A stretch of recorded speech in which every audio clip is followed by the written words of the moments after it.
जथुमनाय मेलखौ दैदेननाय people's joint action committee for Bodoland मुभमेन्टनि चिरां जिल्लानि दैदेनगिरि बिथां बेवहाय बाहागो लानाय बड' वुमेन जास्टिस फरामनि आफादगिरि मानाव गेदेर अनजालि दैमारि बिथां people's joint action committee for Bodoland मुभमेन्टनि लेंथुमगिरि लोगो लेंथुमगिरि गर्जन मुसाहारि 13 नम्बर चिरां समस्तिनि MCLA थामहिनबा UPPL नि गाहाय नेहाथारि Maothi Brahma Hajowary NDP UPP people's joint action committee for Bodoland movement आरो बर'नि गुबुन गुबुन आफादनि दैदेनगिरि नोंथांमोन दिनैनि बे गेवलां मेलाव बिसायख'थिनि गेवलां मेलाव बाहागो लाफैनाय बे हालामनि खाथि खाला ओनसोलनि सिबिजाथाव आइ आफा रायजो राजा नोंथांमोन सान्दुंबो गोसा अखाबो हायो सान्दुंनि थाखाय साथा हमनांदों अखा हाबाबो अखा सिजानांदों सान्दुंखौ सहायनो हायैनि रायजोफ्रा दंफां सायायाव जिरायदों अट'नि सिङाव जिरायदों गारि सिङाव जिरायनानै दङ सायाफोराव दङ बर' आइजोफ्रा गावनि अनजालु फिसालाखौ गावनि अनजालि फिसाजोखौ आखायाव बाननानै बिखुङाव बानानै दिनैनि बे हाबाफारियाव बाहागो लाफैदों 70 बोसोरनि आयंआ 60 बोसोरनि आयंआ 80 बोसोरनि बोराय बुरैयाबो दिनैनि बे हाबाफारियाव बाहागो लाफैदों आं फोथायो फिसा बाननानै मानो बेवहाय फैदों इउजि ब्रह्मनो भट होनो थाखायनो फैदों आं फोथायो फिसा बानानै मानो बेवहाय फैदों इउजि ब्रह्मनो भट होनो थाखायनो बेवहाय फैदों आं फोथायो 70-80 बोसोरनि बोराय बुरैया बेवहाय मानो फैदों ट्रेक्टरनि सावगारियाव भट होनो थाखायनो फैदों आं फोथायो सान्दुं गोसायावबो साथा लानानै मानो बेवहाय फैदों इउजि ब्रह्मनो भट होनो थाखायनो फैदों आं फोथायो अखानि बोथोरावबो बैसागु जानायखौ दोननानैबो दिनै मानो बेवहाय फैदों ट्रेक्टरनि सावगारियाव भट होनो फैदों आंनि फोथायनाया नंमारगौबा आंनि फोथायनायजों नोंथांमोननि फैनायजों एखेमारब्ला इउजि ब्रह्मनो भट होनो फैमारदोंबा ट्रेक्टरनि सावगारियाव भट होनो फैमारदोंबा रायजो राजा नोंथांमोना जेरावखि खना खनला थाया मानो इउजि ब्रह्मनि थाखाय खेबसे जोबोद गोबारै आखाइ खबनांगौ आं नोंथांमोनखौ खावलायो लास्ट खेबसे दायो आखाइ खबबावनांगोन खिन्थु गोसोआव ला आखाइल' खबनानै जानाय नङा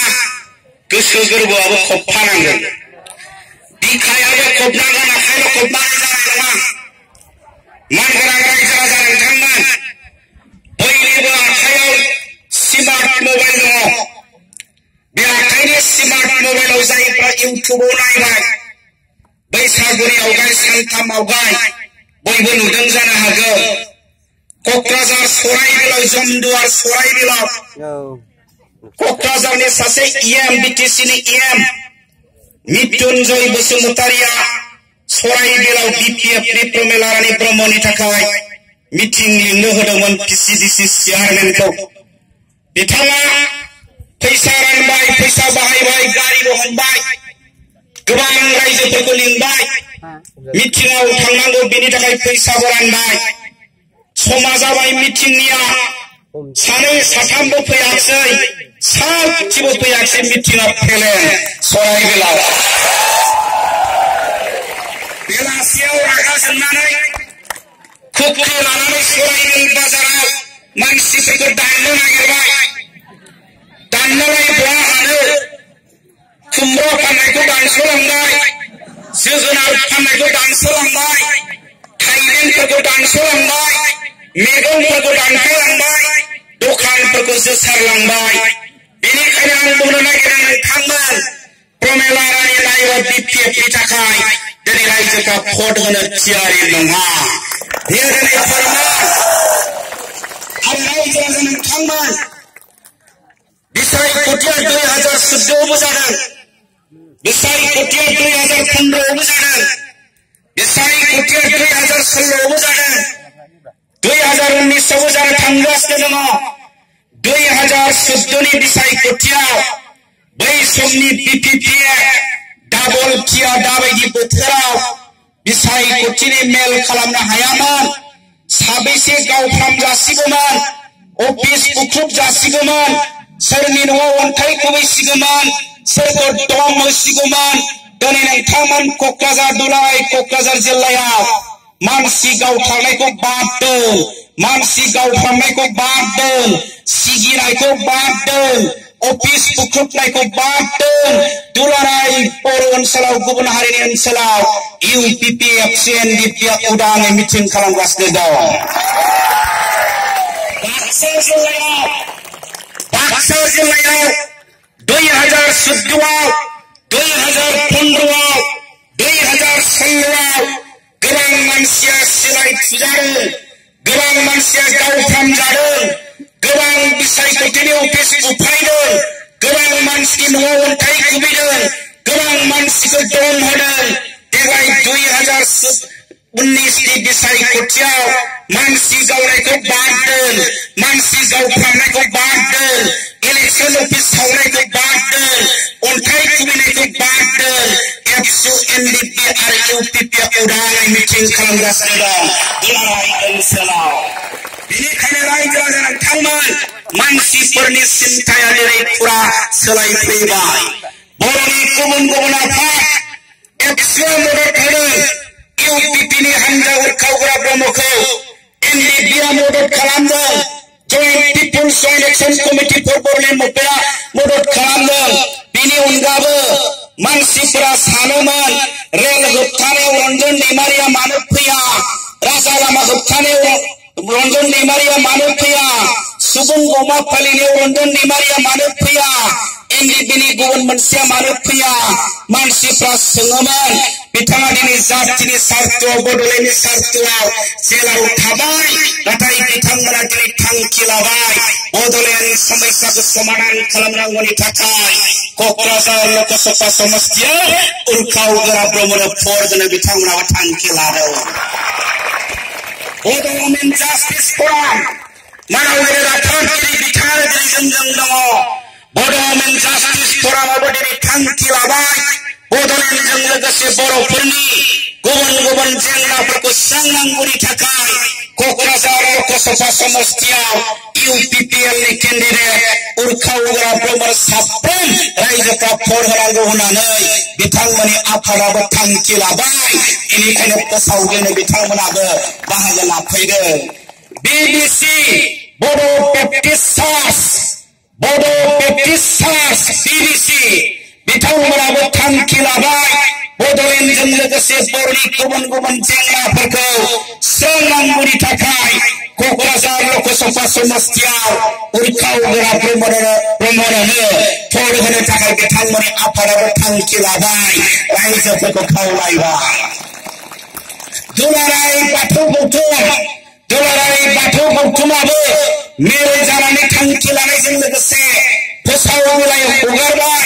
बड'लेण्डजों लोगोसे 6टा जनगोष्ठीनो ट्राइबेल होनो नागिरनायखौ होबथानांगौनि थाखाय क'क्राझार लकसभा समस्तियाव उरखावग्रा ब्रह्मनो साफ्रोम बाथौआरि मानसिफ्रा भट होनांगौ होननानै बिथांमोनाबो फोसावगिरियाव बुंबाय आरो बिथांमोना मेलबो खालामबाय अल आसाम ट्राइबेल संघनि आफादगिरि बिनय सनवाल गाहाय नेहाथारि आदित्य काकरारि बिथांमोनाबो फोसावगिरियाव हगारबाय जाय हानजाया ST होनांगौ होननानै बुंदों आरो जाय हानजाया ST होनो नागिरबाय थादों बे हानजानि केन्डिडेटखौ भट होनो नाङा जाय हानजाया ST होनो नागिरनायखौ होबथादों बे हानजानि केन्डिडेट उरखावग्रा ब्रह्मनो साफ्रोम ट्राइबेल मानसिफ्रा भट होनांगौ होननानै बिथांमोनाबो फोसावगिरिनि गेजेरजों खावलायबाय बेनिखायनो रायजो राजा नोंथांमोन दुलाराय जोंनि आफाद दुलाराय क'क्राझार दुलाराय बाक्सा चिराङावथ' बुंनांगौ गैखाया साबै एमसिएल देरहाखादों थांनाय बारावनो बेनिखायनो 90% बर'फ्रा इउपिपिनि केन्डिडेट इउजि ब्रह्मनो भट होनो जाथिनि सार्थआव थियारि जाबाय रायजो राजा नोंथांनो बेनि अनगाबो प्राइमारि कमिटिनि बिपिएफनि बिबानगिरिफ्रा जिल्ला लेभेलनि बिपिएफनि बिबानगिरिफ्रा ब्लक लेभेलनि बिपिएफनि बिबानगिरिफ्रा मोनाबिलियाव फन हरनानै रायलायहरो साहा दखानाव लोगो मोनबा रायलायो बहाबा लोगो मोनबा रायलायो जोंनिया जानाय नंलाबो जों केन्डिडेटखौनो फसायाखै प्रमिला रानी ब्रह्मखौ जों फसायाखै बिथांमोना दिनै जोंनि सिगाङाव बुंदों 2 नाम्बार जोंनि सिट पार्टीनि सिट बिटिसिनिबो सिट मानाव गेदेर हाग्रामा महिलारिनि भाषणफोरखौ जों मोजां मोनाखिसै बिथांमोना बुंदों मा भाषणखौ मोजां मोनाखिसै जेब्लासिम हाग्रामा थागोन जेब्लासिम बिपिएफ थागोन अब्लासिम 110%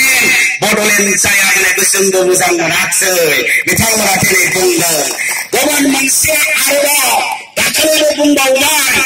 एनडिपिनि बाप फैबाबो प्रमद बर'नि एबसुनि बाप फैबाबो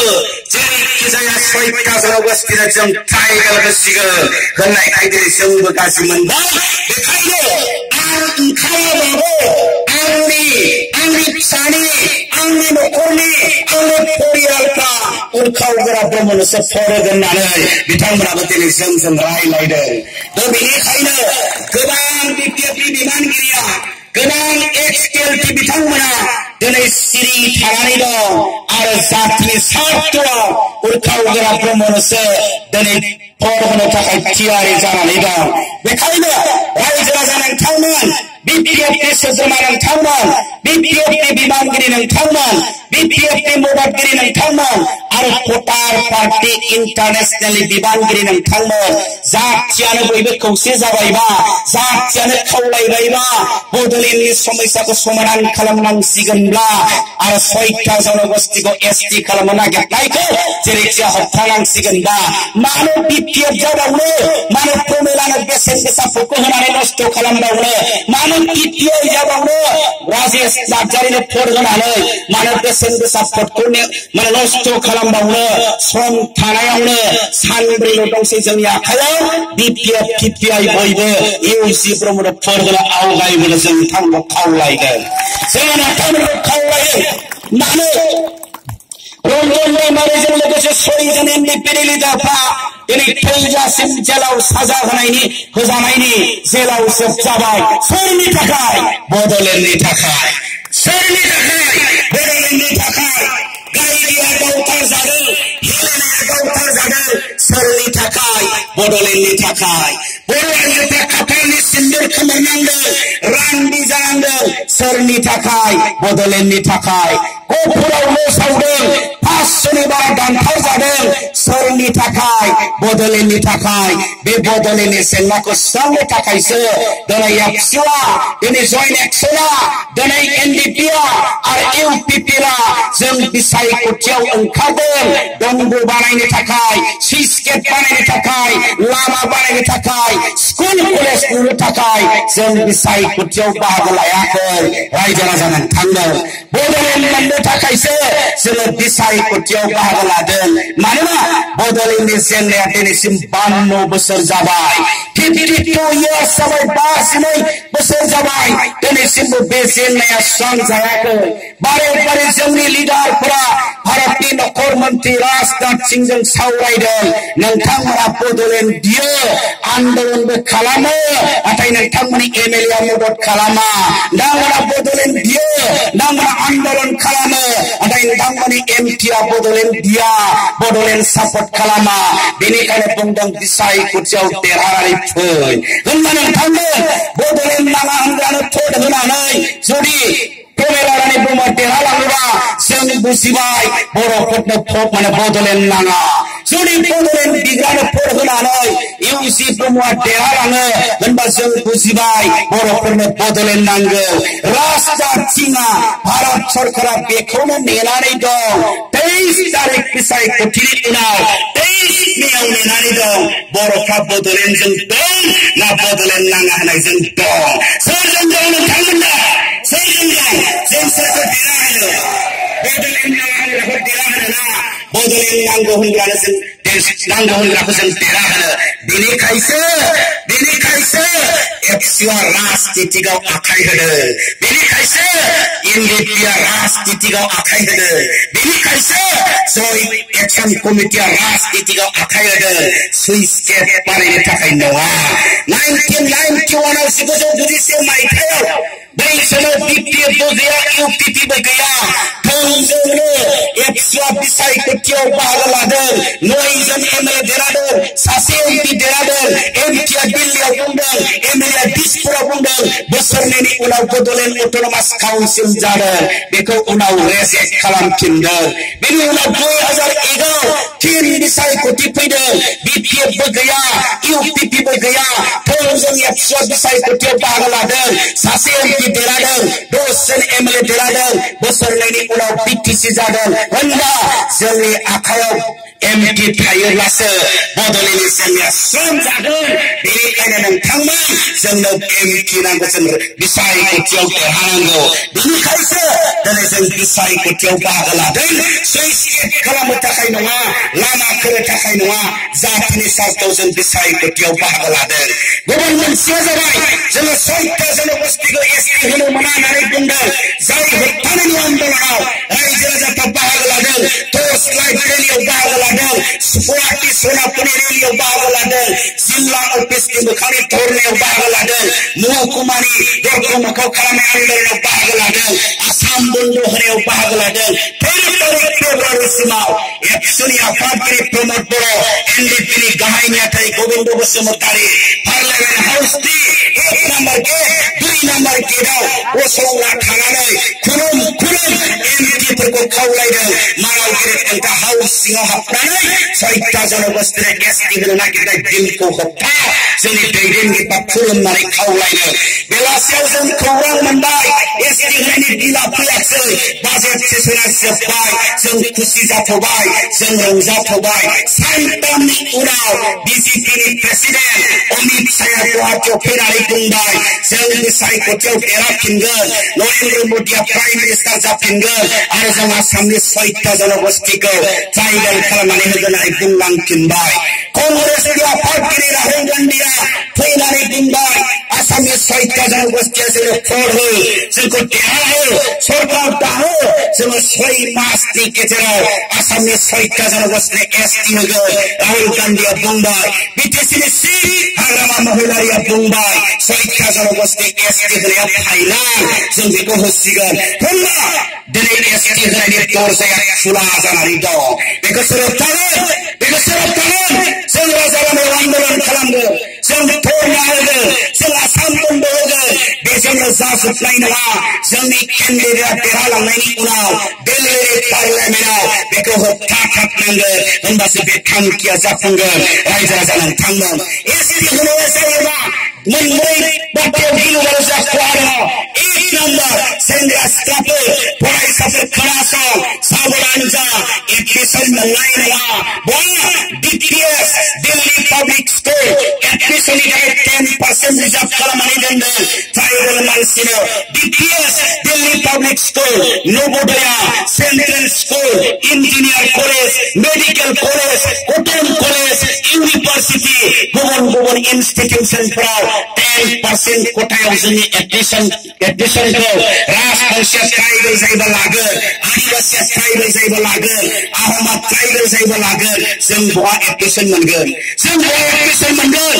बहा साख्रि मोनगोन 10% साख्रिनि रिजार्भ कोटा खालामनानै होदों ट्राइबेल मानसिफोरनो बे साख्रिनि कोटाखौ आदिवासिया ट्राइबेल जायोबा राजबंशिया ट्राइबेल जायोबा आहम मोरान मुटुका ट्राइबेल जायोबा 10% साख्रिनि कोटाखौ सेनानै लागोन मनोज स्वर्गियारिया आईपीएस मोनदों ट्राइबेल कोटायाव फोरमान ब्रह्मआ आईएएस मोनदों ट्राइबेल कोटायाव तापस बसुमतारी आईपीएस मोनदों ट्राइबेल खोथायाव गाबोन आदिवासी राजबंशिया ट्राइबेल जानाय लोगो लोगो मन'जमोन बायदि साख्रि मोननाय नङा, तापसमोन बायदि साख्रि मोननाय नङा, फोरमानमोन बायदि साख्रि मोननाय नङा। होनबा इयुन जोलैनि सेंग्रा सिख्लाफोरनि फरायसाफोरनि अबस्थाया मा जागोन? बेनि उनाव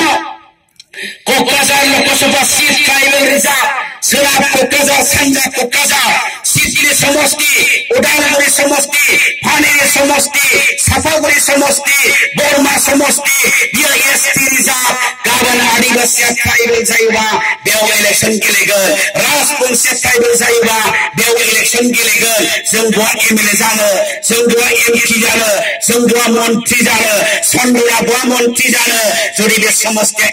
आदिवासी राजबंशिया एसटी जायोबा बिथांमोनाबो इलेक्शन गेलेगोन। होनबा जोंनि बर'फोरनि ट्राइबेलफोरनि राजनितिका मा जागोन? गुबुन मोनसेया एसटी अर्डार खालामनो नागिरदों, राजबंशिया जाम्बा नङा, आहमआ जाम्बा नङा,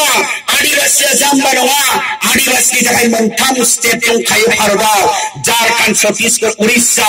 आरो राजबंशिया साब्रै चिफ मिनिस्टार जाबाय आसामाव, आहमआ 6 जन चिफ मिनिस्टार जाबाय आसामाव, गासिबो अफिसारफ्रा आहमजोब। होनबा सुप्रिम कर्टआव केस खालामगोन, भारत संबिधानाव एसटी आधार होननाय गैया, जोंखौ एसटी प्लेन खालामनांगौ। होनबा सुप्रिम कर्टआ गभर्नमेन्टखौ अर्डार हरनाय लोगो लोगो गभर्नमेन्टआ एसटी प्लेन खालामनानै होनो बाध्य जागोन। होनबा बिटिसिनि 40टा समष्टिनि गेजेराव 30टा समष्टिया ट्राइबेल रिजार्व, 30टा समष्टियाव आदिवासी राजबंशिया इलेक्शन गेलेगोन। होनबा बिटिसि सासना सोरनि आखायाव थांगोन? बिटिसिनि सासना सोरनि आखायाव थांगोन? बेनिखायनो रायजो राजा नोंथांमोन प्रमेला रानी ब्रह्मनो भट होबायबा, हिरा सोरनिया देरहाबायबा, होनबा 6टा जनगोष्ठी एसटी होनाया 100% जाबाय। जों होबथानांगौ।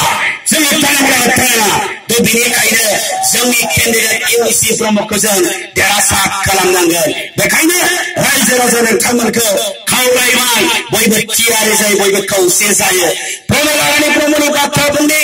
बिथाङा WPT मिनिस्टारमोन, बिथाङा फरेस्ट मिनिस्टारमोन। जों हा पाट्टा बिदों, फरेस्ट एरियायाव हानि पाट्टा बिदों, नाथाय प्रमेला रानी ब्रह्मआ फरेस्ट मिनिस्टार जानानै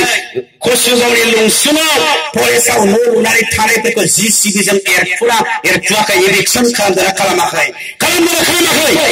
इभिक्सन खालामदों। बाक्सा जिल्लानि सावगारि राबां बर' बाजाराव न' सावनानै होदों, फरेस्ट रिजार्भआव न' लुनानै थानाय बर' मानसिफोरखौ सावनानै होदों, इभिक्सन खालामदों। गाबोन बांगाल जंगलाव फरेस्ट मिनिस्टार जायोबा जों रिजार्भआव थानाय बर' मानसिफोरनि अबस्थाया मा जागोनबा?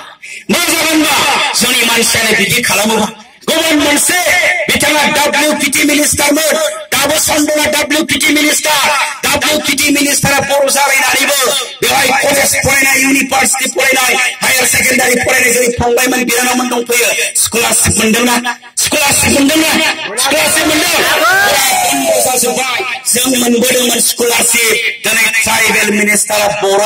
नाथाय स्कलारशिपआ कमप्लिट बन्द जाजोबनाय दं। मानो होआखै? मानो होनो हायाखै? तो बेनिखायनो जोङो प्रमेला रानी ब्रह्मनो भट होनायनि जुक्ति गैया। फरेस्ट मिनिस्टार थानाय समाव खौरांगिरिफ्रा सोंदोंमोन प्रमेला रानी ब्रह्मखौ जे काजिरङानि गान्दा गावनायखौ नोंथाङा बोरै होबथागोन? मा बुंनो नागिरदों? गान्दा गावनायखौ बोरै होबथागोन? फरेस्ट डिपार्टमेन्टखौ बोरै बाहायगोन? मा पलिसि बानायगोन? हारसा रावजों बुंदोंमोन, असमिया रावजों। मा बुंनो नागिरदों? नोंबो क्लियार नङा, आंबो क्लियार नङा। होनबा नोंथांमोन एमपि जाना थांनानै दिल्लीनि पार्लियामेन्टआव इंराजि रावजों स्पष्ट जागोन ना? हिन्दी रावजों स्पष्ट जागोन ना? असमियाजों स्पष्ट खालामनो रोङि मानसिया बेथन लानानै पार्लियामेन्ट हाउस सिङाव टेन्टनो थिनहरनायनि अनगा जेबो जानाय नङा। बेथन लानानै टेन्टनो हरनायनि अनगा जेबो जानाय नङा। इउसि ब्रह्मनि बेलायाव फैनोसै। एबसुनि आफादगिरिमोन, रायजो सभानि एमपिमोन, सासे थुनलाइगिरि, साहित्य एकाडेमि बान्था मोननाय दिनै 52 बोसोर जाबाय बड'लेण्डनि दावहाया। आन्दोलन नागार बिपिएफ जाबाय, कंग्रेस जाबाय, बिजेपि जाबाय, एसिपि जाबाय, सोरबा थैबाय, सोरबा खारखुमा मावाबाय सोरबा कन्ट्रेक्टर जानानै सिरि थाबाय बर' जाथियाव सानसेल' बर' जाथि थांनायनि आन्दोलननि दावहा थिलियाव दासिमबो सान्थि गाहाय बायदि थुंग्रे लानाय दावहा नांगासिनो दं बे जाबाय इउसि ब्रह्म रावबो गिलायनाय बे सासेल'सै होनबा कमरेलाखौ देरहाहोना इउसि ब्रह्मखौ देरहाहोनो नोंथाङा साननो हागौ मालायफोरना मा न'आ नायखोनो हाला मालायफोरना गारिया लारि लारि गंसेयावनो 1,50 लाख उरखाव गोरा ब्रह्मनावनो मालाय गैया नामा बियो एबसुनि प्रेसिडेन्ट जालायबाय राज्यसभानि एमपि जालायबाय साहित्य एकाडेमि बान्था मोनलायबाय बेनाव मालाय दामि दामि गारि गैया जागोन ना बियो न'आ बिल्डिं नङा जागोन ना बियो बिराद धोन सम्पति गैया जागोन ना बियो फिसाफोर दिल्ली मुम्बाइफोर लाखिना बियो नोंहा साननो हागौ आं दंनि इउपिपिएलनि मानसिफोर दं बेहायनो थांनाय जानुवारि दानाव इउपिपिएलआ लटारि खेला होदों आदा लावथिया मिथिगौ लटारि खेलायाव 7-8 लाखसो लाब जादों आरो बे 7 लाख 8 लाख लाब जानाय लटारियाव लाब जानाय फैसाजोंसो इउपिपिएलनि आफादगिरिखाय पार्टिया बलेर' गुफुर गंसे बायनानै होदों निजा गारि गैया नोङो साननो हागौ उरखाव गोरा ब्रह्मनि फिसाफ्रा दिल्लीयावसो फरायखायो बियो